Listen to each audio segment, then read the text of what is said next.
Quilting first came to Hawaii in the 1800s with the missionaries, but it evolved into its own unique form, inspired by nature and personal experiences. Today, it continues to evolve. As you'll hear, the Hawaii Quilt Guild membership is as diverse as, well, a patchwork quilt. For many years, I was a systems engineer with IBM. After that, I went on to be a school teacher because that's actually one of my passions. The quilting, for someone who deals with equipment and computers and such, was a way to come home and enjoy color, to enjoy the soft side of life, and the great desire to design. That's a little bit different than the business world. As someone who loves fabrics and gets involved with the just putting colors together and design and free-form swirl, this is a little different than the sewing that I'd done for years. It's a wonderful way to just bring out the wild side.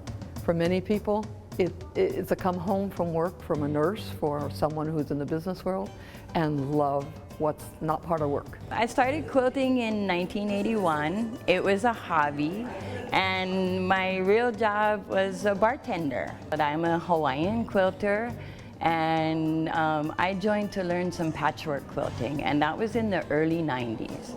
The way I got into teaching quilting was some friends were asking me to teach them how to do things. I had entered my quilts in a few shows.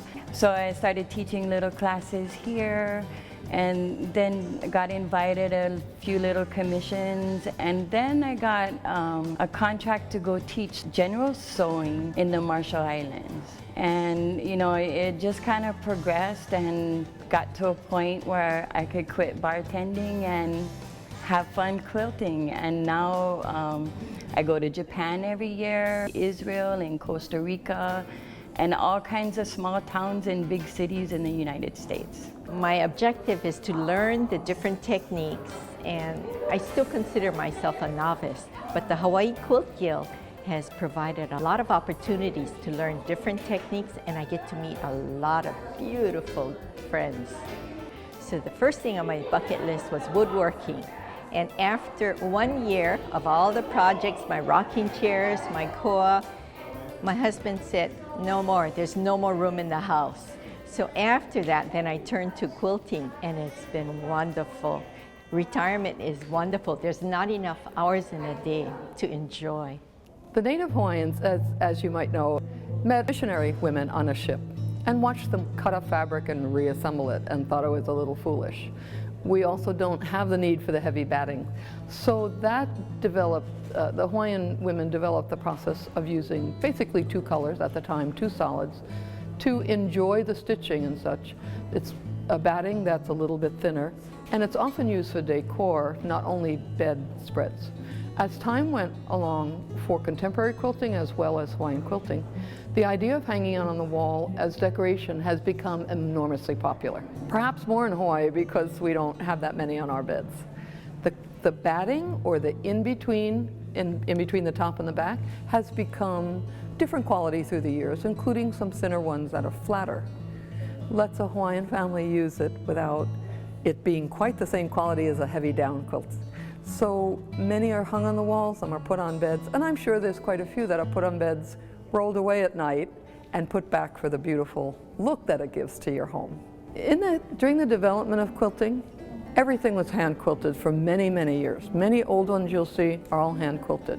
Women started using sewing machines as that became popular, but that was not embraced very quickly. But through the years, especially from the 70s to the 80s, machine quilting became more and more accepted, and eventually it's been accepted into juried shows. This quilt, for example, is made by a gentleman, Rick Stark, that spent well over a year, probably full-time every day, working on it. The stitching is amazing. The design is accurate. The music you see is from the Queen's music book. The notes are accurate. But that means that he's not doing it in the time period, however dedicated, that a machine quilter does.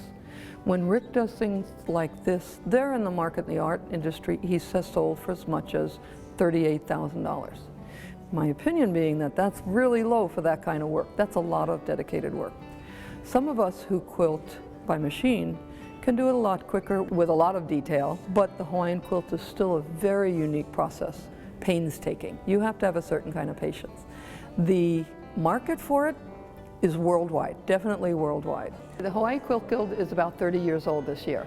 It started, there have been some outer island guilds. This one is exactly 30 years old. We're about 200 members, wide range of life. What they do is everyone is at a different stage of design and sewing, from beginners to those who have quilted for many years. A lot of long-term members for 15, 20 years. Two major focuses. One is education of the members and the community, from basics to classes to wonderful program we do during meetings where you skill build.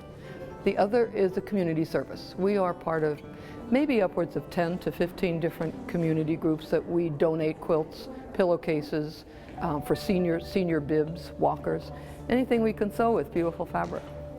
This is an annual quilt show, and it's really nice. It showcases all the different types of work that our members do, from like contemporary portraits to traditional Hawaiian, and just about every kind of hand and machine quilting. This is a quilt made by one of our oldest members. Her name is Lorraine Tokoyama, and I believe she might be 90, and she's taught our guild several classes, sashiko and all kinds of things.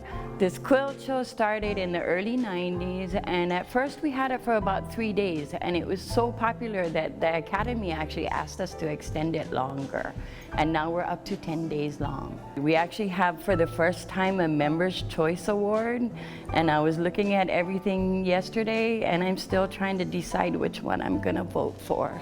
Stick around, we've got more local makers, big and small, coming up.